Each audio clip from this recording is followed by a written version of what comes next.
جو پیر یوں نہ دیکھے کل تمہارے لیے کیا ہوگا، وہ پیر کیا ہوا؟ پیر اس کے کم سے کم، میں کہتا ہوں بات گھٹیا بات، پیر اس کے 10 برس کی پچھلی زندگی کو معائنہ کرے اور پھر آگے اس آنے والی زندگی کا 10 سال کا معائنہ کرے، تب اس کو مرید جی کے دائرے میں کھڑا دے گا۔ تب تم لوگ مرید ٹھیک ہے، یہ تمہیں یہ فائدہ دے گی کہ آپ کو جس سے متعلق ہوگا اس کو پکارا جائے گا۔ ہمارے پیر کا نام پکارا جائے گا، ہم اس میں جائیں گے۔ تمہارے پیر کا نام پکارا جائے گا، تم ان کے ساتھ جاؤ۔ تمہارے میں سے کوئی پیر بن جائے تو اس کے پیچھے جائیں گے۔ سارے پیر اپنے جھنڈوں کے نیچے ان جھنڈوں کو لے کر رسول اللہ کے جھنڈے کے نیچے آ جائیں گے۔ یہ ہے مقصد اور کچھ نہیں۔ یہ بدکاری، یہ شرمکاری بری چیز ہے۔ مقدر کی بات کو میں کیسے کاٹ سکتا ہوں، لیکن اپنی طرف سے حرام کاری سے، حرام خوری سے، حرام بولنے سے میں بچائے۔ جو سچ بولتا ہے کہ منہ سے بے باپ لیکن سچ نکلے گی بات سچی ہو جاتی ہے، خدا کا قانون ہے۔ تو بھائی ہم انسان کو سجدہ نہیں کر سکتے، ہم سجدہ کریں گے تو اپنے رب کو جو قادر مطلق ہے، کسی نبی کو نہ ولی کو، پیر کو نہ پیغمبر کو، کسی کو نہیں۔ سجدہ اسے اپنے لیے رکھا۔ اور جو شیطان نے جو سجدہ نہیں کیا، اگر میں شیطان کی جگہ ہوتا میں تو کر لیتا۔ کیوں؟ اس نے خدا کا نمبر منظر دیکھا ہی نہیں تھا۔ جب خدا نے یوں فرمایا کہ تو اس آدم کو سجدہ کر، اس وقت آدم تھا کہاں تھا؟ خدا ہی تو تھا۔ جب ہم کسی بندے میں حضور کراتے ہیں، اس کا ہاتھ، اس کا پیر، اس کی آنکھ، اس کا ناک، اس کا دل، زبان بن جاتے ہیں۔ ایک آدمی میرے سوا میں اگر خدا آ جائے تو میں مصطفیٰ کمال پاشا نہیں ہوں، میں خدا ہوں۔ وہ کیسے تاتی ہے؟ اس لیے اس وقت آدم نے خدا ہی تھا۔ میں تو بشارت کو کرتا ہے، اگر وہ دیکھا ہوا ہوتا ہے، یہ خدا سے کچھ مطابق اس کا ہوتا ہے، یہ خدا سے کچھ معرفت ہوتی تو وہ کہتے ہیں آدم نے تو چیز اور سرجن گرتا، لیکن خدا نے اسے کام لینا تھا۔ ہے خدا کا عاشق، شیطان خدا کا عاشق ہے۔ عاشقیت ختم ہو گئی شیطان پر، یہ لوگ برا بھلا کہتے ہیں۔ معشوقیت ختم ہو گئی محمد صلی اللہ علیہ وسلم پر، بیکار بات ہے آگے بڑھنا۔ اب جو معشوق کے ساتھ رہے گا وہ بھی معشوق ہے، جو عاشقوں کے ساتھ رہے گا وہ بھی عاشق ہے۔ اب تم عاشق بولنا تو عشق فنا کا نام ہے، اس میں زندگی نہ دے۔ محبت کرنے والے محمد صلی اللہ علیہ وسلم کی امت میں ہے، عشق کرنے والے زمرہ شیطان سے ہے۔ وہ شیطان جہنم کی آگ دے گا، اس کے لیے جہنم تفریح کا ہے، ایسے ہے۔ اور جب سے محمد صلی اللہ علیہ وسلم مرتے ہیں وہ جنت میں جائیں گے، ان کے لیے جنت ہے۔ انہیں دوزخ میں ڈال دیں تو مر جائیں گے، ان دوستوں کو اگر جنت میں ڈال تو وہاں وہ مر جائیں گے۔ انہیں انہی کے لیے پیدا کیا، انہی کے لیے پیدا کیا۔ یہ باتیں تم نہیں جانتے۔ خدا نے جو کام کیا ہے، جن بھائی اللہ نے کیسا بے رحم ہے کہ دوزخ میں جائے، دوست سے پوچھو جا کیسے موت باہر میں ہے۔ کیوں؟ خدا نے حکم دیا رضوان کو، رو رہتے بیٹھے، کیوں روتا ہے؟ اے اللہ تم جو کہیں دوزخ میں ڈال دو تو گنہگار ہو ایسا۔ مالک سے بھی جو دوزخ کا دروازہ ہے، دیکھے مالک بیٹھے کرسی پر، بھائی تو کیوں روتا؟ انہوں نے کہا اے خدا تم جو کہیں جنت میں نہ ڈال دو۔ کہا ہے، انہوں نے کہا ہاں دوزخ تو ہمارے لیے جنت وہ ایسا کدا ہے، اگر ہم جنت جائیں تو مر جائیں گے تو برباد ہو جائیں گے۔ بن کا حد ہو گئی ہے۔ حقیقت ایک سمندر کیڑا، جب 1000 سال آپ نے کچھ اس میں کیڑا پیدا ہو جاتا ہے، اسی نے جفتی کھاتا ہے، اسی میں انڈے بچے دیتا ہے، جہاں آپ سے باہر نکلا مر جاتا ہے ایسا ہی۔ اب ہمیں یہ دیکھنا ہے کہ تم کس کیٹیگری کا، آیا عاشقیت کی طرف چلتا ہے یا معشوقیت کی طرف؟ معشوقیت کا نمبر رسول اللہ کا، عاشقیت کا نمبر شیطان کا۔ تم خام خواہ شیطان کو برا کہو، شیطان جو کام سے ہوتا تو اس کے خلاف کہو۔ وہ کہے نماز نہ پڑھ کے پڑھ لوں، وہ کہے کہ نہ کھڑے نہیں کرنا نہیں، وہ کہے یہ جھوٹ بولتے بولتا ہے، اور یوں ہی نہیں سچ بلانے کو کہے گا کہ تم سچ بولتے کہیں میں نہیں بولتا سچ۔ ایسے موقع پر جہاں سچ بولنے سے فتنہ اٹھ جائے گا وہاں سچ بولنا گناہ۔ تو میرا مطلب یہ ہے اپنے رب سے تعلق پیدا کرو. اس دنیا میں تمہیں سدا نہیں رہنا ہے. آخری منزل ہماری قبر ہی ہے. اور یہ بھی پتہ نہیں ہوگا قبر میں کتے گدھے ہی کھائیں گے, گیجی کھائیں گے ہماری لاش, کچھ پتہ نہیں. گیج کھا رہے ہیں کہ لاش سے کچھ نکل رہی ہیں. مقصد کیا ہے؟ جانا ضرور ہے. جو میں تم سے بات کہتا ہوں, ایک بات, ایک انگوٹھی چھلا دے دے نشانی تیری مہربانی. خدا کے پیار کی, محبت کی, عشق کی, جو بھی کچھ ہو, ایک انگوٹھی پہن لو. وہ انگوٹھی تمہیں کہیں سے کہیں لے جائے. کیا پریم کی انگوٹھی پہن لو. ارے جب کسی کا بیاہ ہوتا ہے, دولہا دلہن کو, دلہن دولہا کو انگوٹھی پہناتی ہے.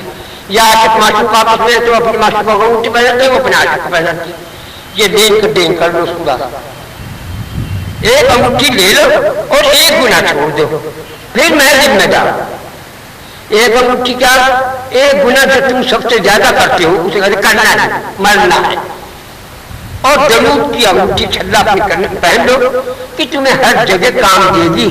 یہ ایسا چھلا انمول ہیرا ہے کہ شاہجہاں کے زمانے میں کوہ نور ملا تھا, آج تک کوہ نور ملا ہی نہیں کسی کو.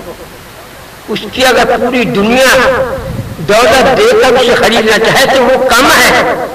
ایسا ہیرا ہے وہ جو الزبت کے تاج میں لگا ہوا ہے, ایران کے تاج میں لگا ہوا ہے, اور ہمارے بادشاہ کے جو جوتوں میں لگے ہوئے تھے, شاہجہاں کے جوتوں میں تھے وہ دونوں ہیرے, آج ان کے ماتھے پر لگے ہوئے. تو مقصد یہ ہے کہ بھائی تو ٹھیک ہے, درود کو اتنا پڑھو کہ تم سے فرشتے شرمانے لگے. گناہ سے اتنا بچو جس کا وعدہ کر لو کہ شیطان تیل ملانے لگے. بس اور کچھ نہیں چاہتا تمہارے سے, نہ پیسہ چاہیے, نہ کچھ, صرف مجھے تمہارا پریم وہ چاہیے جتنا تمہیں میرے رب سے پیار ہوگا اتنے تم میرے پیار. بس پیار چاہتا ہوں, میری پیار کی زندگی ہے.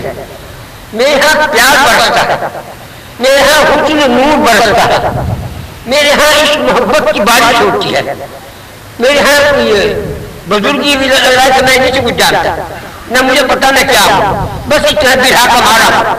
میرا دل سینہ جلتا ہے اس کے پیار میں اسے جان دوں گا, اسی پہ مرنا ہے, اسی پہ جینا ہے. بس ختم.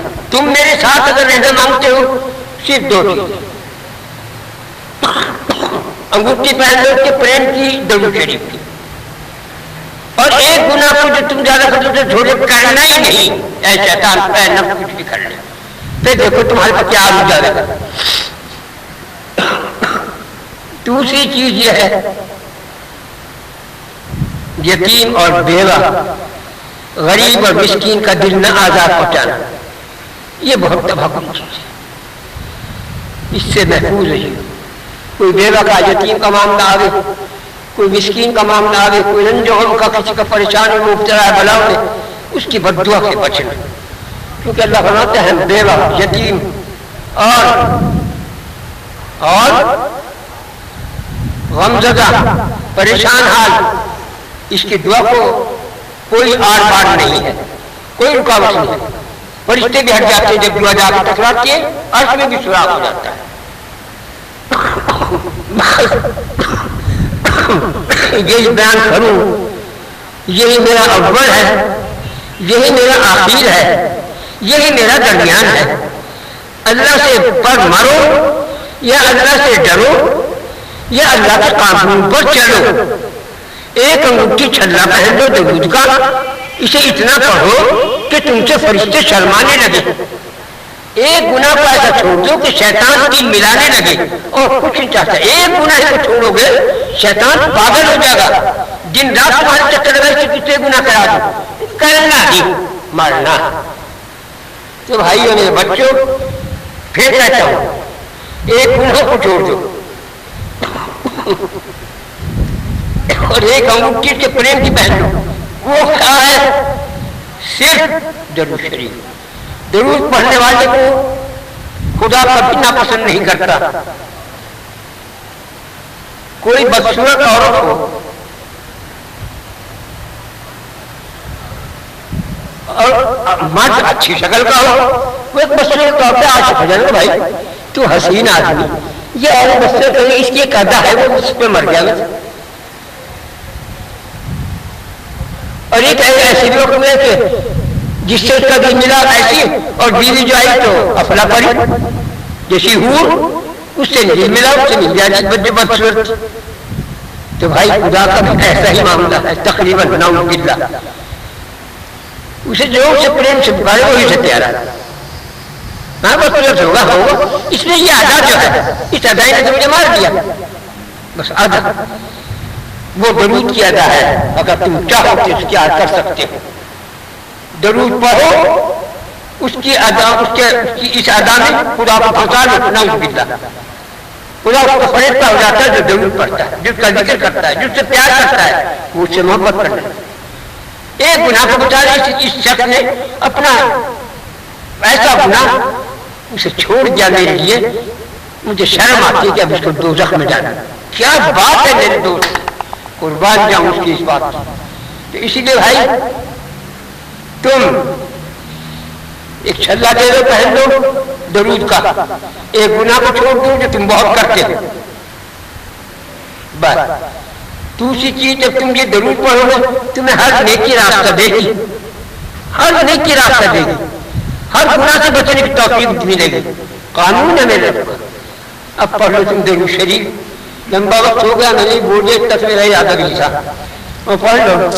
بس اب تم جتنے تمہارے ہاتھ ہیں اتنی دفعہ بسم اللہ پڑھو، اتنی دفعہ درود شریف، 3 دفعہ قل اللہ شریف، بسم اللہ. میں بسم اللہ کے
سیدنا و مولانا محمد رسول اللہ صلی اللہ علیہ وسلم.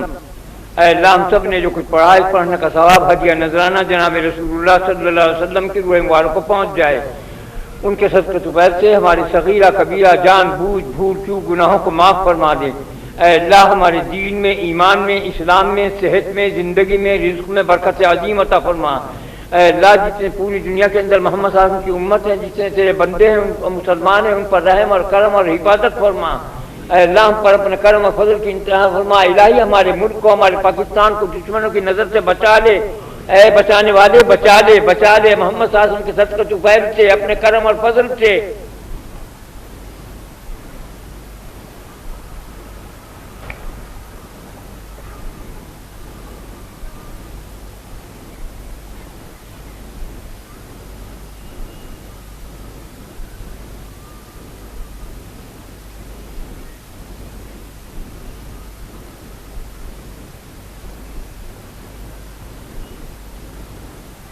برحمتک یا ارحم الراحمین۔